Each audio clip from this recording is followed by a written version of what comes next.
If you make good money, maybe you're investing every month, but you still feel financially stressed, there's a good chance that you're actually trying to build wealth in the wrong order. And this is one of the biggest gaps that I see with high earners specifically, because on paper, they do the right things, right? They're contributing to their investments. They're making decent money, right? If they're a high earner, you're making good money. Trying to think in the long term. We're not just thinking about next week. We're thinking about that 5, 10-year, 1 year time frame. But behind the scenes, they still feel behind every single month. And the problem usually isn't income, definitely not if you're a high income earner. It's that they're trying to skip steps financially.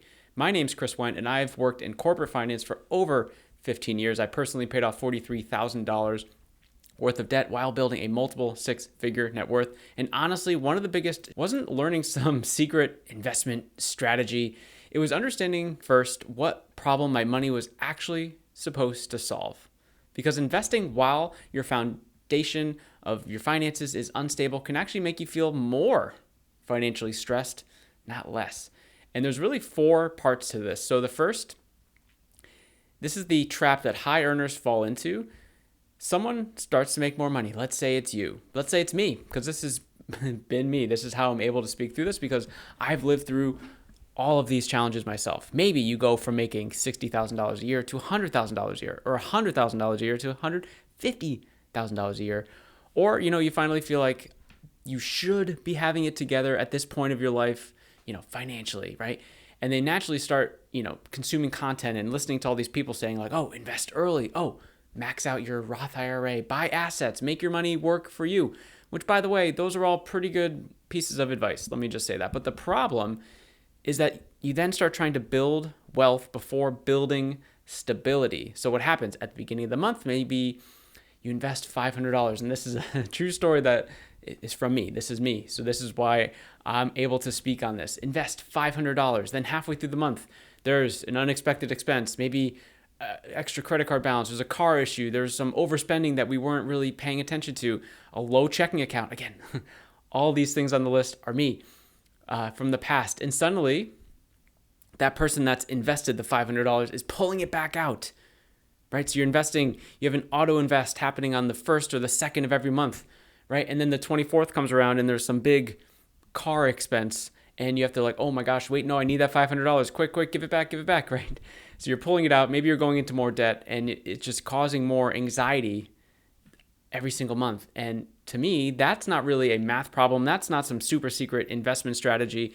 It's just an order of operations problem. And if you're looking to improve your order of operations with your money, I've actually opened up some spots recently in my 6-week money challenge where I'm helping high earners, yes, build the system, improve their personal money system so that they can find more money in those 6 weeks and apply it towards things that matter to them more. So it could be just simply saving money. It could be paying off debt. It could be putting money towards the investment strategy. But we're going to be going through the 4 stages of money in this process, and we're going to be able to unlock. You'll be surprised how much you'll be able to find in your finances. Some of the results of people that have gone through this already are insane. You can find those in my personal finance community, which is linked in my bio on my YouTube channel. But either way, if that sounds interesting to you, make sure to book a call. The link is down below, and we'll see if you're a good fit for that. Number 2 here, the number 2 thing that we're going to talk through is high earners are fighting 2 different financial battles typically. And this is the part that most people don't even realize. Debt payoff and investing, they solve 2 completely different problems. Okay, so one, for example, you might be thinking, oh, I just need to invest more. That'll just solve my problem. I just need to make more. That'll solve my problem. But if you have debt and you're trying to figure out the balance between the 2, debt payoff is about stability, flexibility, lowering pressure, and improving cash flow, while investing is about long-term growth, compounding, and future wealth. But if your day-to-day finances feel shaky, even if you make a good amount of money and people are telling you oh, you should be investing more, right? Your brain is always going to prioritize the survival over investing. And that's why this part is really tough. It's oh, I have a lot of debt, but I know investing will help me in the future. Which one do I do? So this is why many people stop investing during emergencies, panic when expenses pop up they weren't planning for, and they consistently reset their progress. Every month, it feels like a new reset. They're not making any momentum, and things are just happening. Life is passing them by because emotionally, their money still feels unstable. And honestly, a lot of high earners are living in this middle ground where they make too much money to feel broke, and they don't feel secure enough to feel wealthy. And again, this is me. I'm talking fully about me. This is basically my life story right here. And that is the trap. But there is a way out of it. Again, I was able to pay off $43,000 of debt and build a multiple six-figure net worth, thinking through these things that we're going over in this video. So the number 3 part of this video is the foundation analogy. This is important. The easiest way to think about this is like building a house, right? The American dream. Let's buy a home. Everyone wants that beautiful top floor or that really awesome room, like a man cave or what do women have? I don't know, a woman cave, right? And in the finances, that can be things like investing or passive income, freedom, wealth building, right? Those sound super fun and sexy. But if the foundation underneath is shaky, let's say you have high interest debt, no emergency buffer, inconsistent cash flow, overspending, random money habits, then the entire structure feels unstable. So imagine you're building a house on sticks and gravel and loose sediment. That's not going to work. Doesn't matter how cool your top floor is, right? It doesn't matter. So if we build the foundation on cement and we keep building stable little sections on the house, now we can have an amazing top floor, but we can't get there without the foundation first. Like all these things feel productive, like I don't know, decorating a room, this really cool room, before you even pour the foundation of the house in. It doesn't really make any sense, and it doesn't actually solve the core problem. So here's the thing that high earners actually need, and this is part 4. Now, just to be clear, this does not mean that you'll never invest until your life is perfect. Like, I think a lot of people get confused by this, where they're like, oh, but I should be investing. Like, you mean I can't invest until I pay off debt?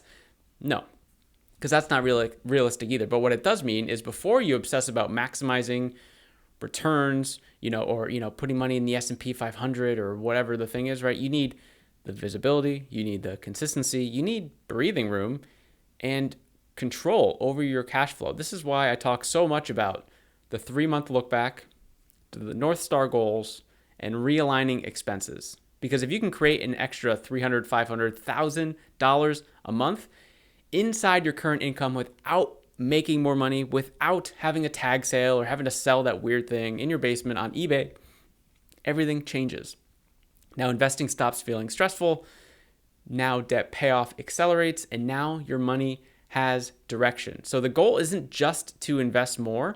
The goal is to build a financial system stable enough that you can keep investing consistently for years and still have that strong, beautiful foundation of your house, right? Your money house. And if you're sitting there asking yourself like, okay, well, this is great and all, but I don't really know how to start, what to start, what do I do? How do I get going? Well, the first thing I would do is check out the link below this video. Again, for more information on that 6-week money challenge, it's really just a way to build up the system for higher earners so that we can build a consistent month over month process so that you can eventually get to the point where you're investing consistently and you see your net worth growing, right? And in those 6 weeks, remember, we're going to be trying to save as much money as humanly possible so that you know exactly how much you could save potentially in a 6-week time frame. So you can just it's like a card in your back pocket. You can pull it out whenever you want to or need to and be like, boom, this is the number that I know if I push myself, I can get to. And that's how you create financial freedom. That's how you build wealth, and that's how you move forward. So check that out, or you can just watch this video right here.